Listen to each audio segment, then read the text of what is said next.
Hello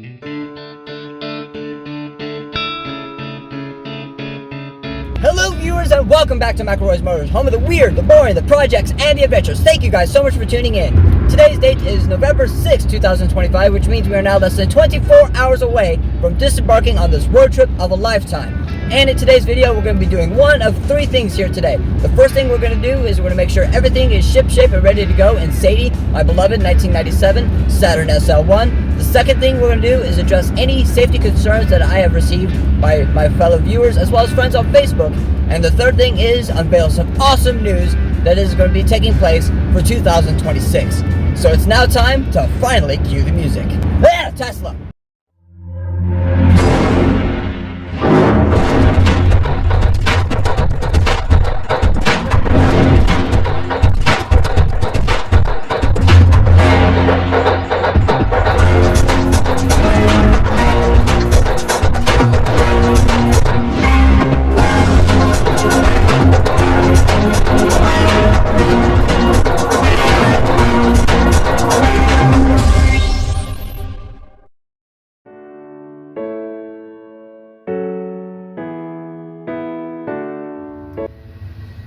The first thing I would like to check on this car is the fluids. I just want to make sure everything is topped up and ready to go. Just recently, I done an oil change on this car just to get it ready for the road trip. Even though it was not really necessary, I just felt like it was better for my own personal benefits. But since I got that oil change done last week, I've already covered 500 miles in this car. So there's a very good possibility that I might have to do an oil change while we're gone. So let's pop the hood and check the fluids. I did make sure I bought some extra washer fluid, coolant, and engine oil just to be on the safe side of things. Where's that latch? Ah, got it! Alright, first thing I'm gonna check here is the lifeblood of the beast, the engine oil. And let's see how it looks. Just wipe it off real quick, professionally here. And let's see.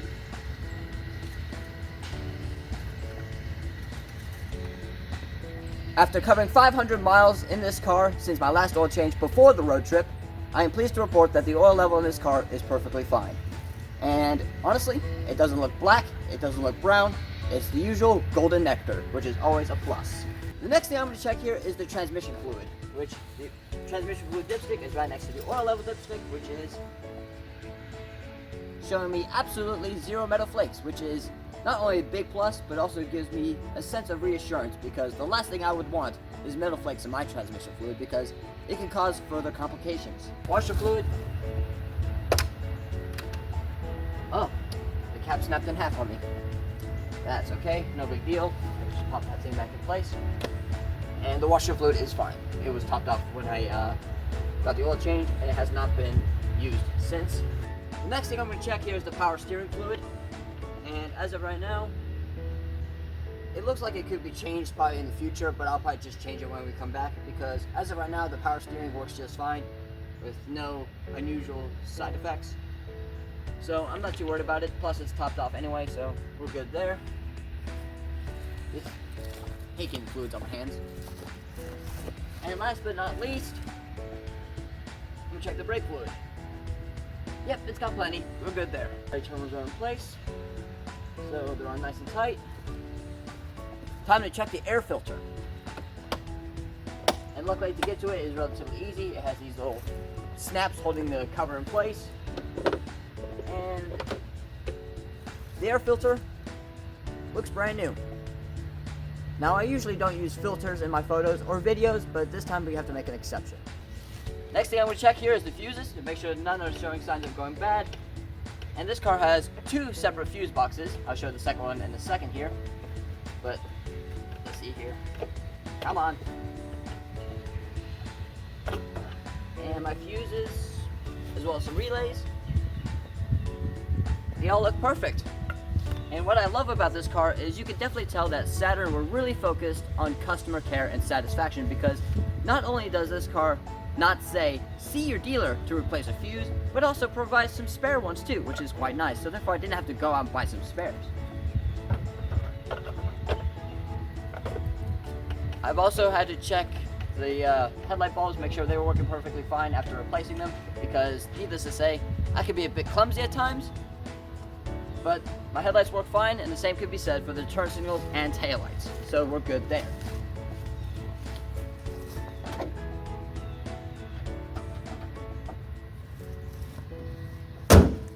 Alright, that's underneath the hood dealt with.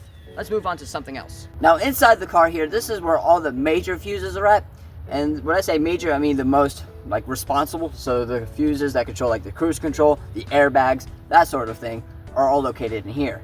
So I did replace the 10 amp fuse that controlled the fuel pump just to be on the safe side. And to make things better, I did install a 40 amp multi-port car charger so we could charge up to 6 devices at once. And I'm pleased to report that none of the fuses, both in here as well as underneath the hood, have blown. So that's always a good sign, which is frankly astonishing because none of the fuses in this car are more than 25 amps each. Now, as you can see, I'm in the passenger seat of my car, and you can see that I do have a bit of a wiring mess going on here. But don't worry, all that is just phone chargers. Because I'm taking 4 people, it's just good to have phone chargers in here. So we got 3 USB-C car chargers as well as 1 iPhone charger. And we also hooked up this Bluetooth transmitter that my buddy Jason got for me. And better still, like I said, it doesn't blow any fuses. And it is frankly astonishing that we have all this electronical gizmos in here, especially given the fact that I'm still on the original radio. But also being in the passenger seat of my car, I am now just realizing just how cramped it's going to be. I had no doubts in my mind it was cramped before, but now with everything pretty much packed and ready to go, it's going to be a bit tight in here. Well, it's a good thing I'm doing these little pre-flight checks here because my tripod had just broke. Granted, the part that mounts the camera is still in one piece, which is good, but that's what's left of it. As soon as I set the camera down, the whole thing just not necessarily fell over and shattered, but it just collapsed on itself. So needless to say, I think we have to buy another tripod between now and the time we depart. Now, with the unfortunate demise of my very precious tripod, I think it is fair to say that I did talk to my friends just now about possibly getting a replacement. And since I really don't have the time to go get one today, I might just get one on the way down to Washington, D.C. by stopping either in Hagerstown or Baltimore, Maryland. So I'm not out of the woods just yet, but if there's one thing I do want to bring on here is I have received some safety concerns regarding strapping that 40-gallon tote to the roof of my Saturn. And I can promise you guys that it's not going anywhere, but I figured I'd just tell you guys why I opted for this solution. The first reason why I went for the rooftop tote solution is for one reason, and that is capacity. That tote can hold up to 40 gallons or 640 pounds. Now, that being said, I do not think I'll be putting 640 pounds worth of cargo on the rooftop of my Saturn, but it's nice knowing that that tote can hold that much in case, God forbid, we have to carry that much. And besides, with me taking the washer fluid, coolant, as well as the engine oil out of the trunk and putting it inside the tote, as well as the jack, jumper cables, and other automotive needs, as well as all of our snacks, everything just fits perfectly. And it gives enough space inside the trunk because the trunk space on this Saturn is only 12 cubic feet. So it's not exactly huge, and I know for a fact I cannot get my grandmother's wheelchair in unless I fold the rear seats down. People have also addressed to me that the car does not look very safe with this tote on. And I did want to do like one of those bumper mount storage solutions, but the way the bumper is designed with the rear fuel tank, the last thing I would want is for my passengers and myself to get rear-ended, especially with that thing mounted on my bumper, and therefore I'll be driving the world's first plastic-bodied Ford Pinto.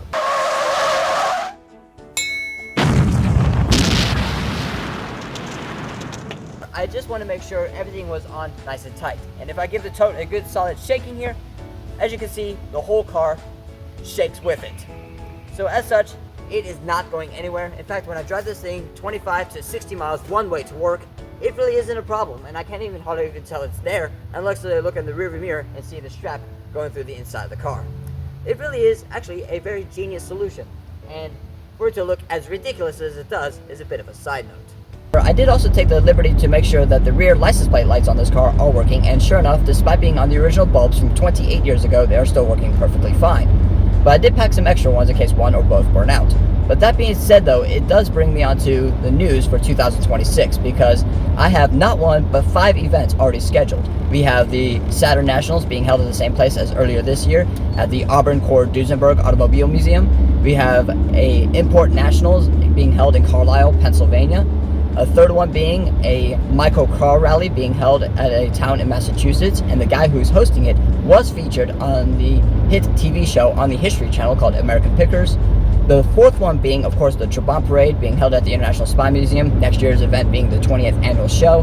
And the 5th event is going to be the biggest and craziest event I've ever been to by far, because the show is going to be expecting anywhere between 3,000 to 4,000 different cars. And what makes it even more crazy is it will be my first time traveling abroad, because the show itself is being held just outside Toronto, Canada.